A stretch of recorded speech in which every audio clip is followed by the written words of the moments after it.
Soache Pedro Madruga, verdade? Pero apostario que queiras a que non escoitaches falar nunca de Teresa de Tábora, así que queda aquí, porque che vou a contar a historia dunha muller do século XV agochada baixo a alongada sombra do seu home. Teresa de Tábora naceu nunha familia moi influente da corte portuguesa. Ali casou con Pedro Álvarez de Soutomaior, máis coñecido como Pedro Madruga, e veuse vivir para Galicia.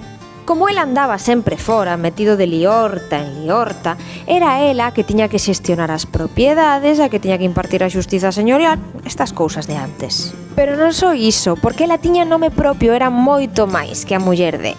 Tiña bastante influencia na corte castelá e na corte portuguesa, e de feito mediou ante os reis católicos e ante o rei portugués por todos os homes da familia Soutomaior, é dicir, polo seu home e polos seus fillos.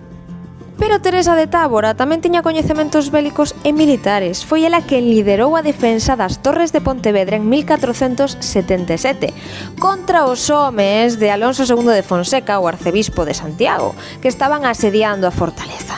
Porque claro, este arcebispo non era nin máis nin menos que o acérrimo inimigo de Pedro Madruga. A historia de Teresa de Tábora vai moito máis alá que a do seu home.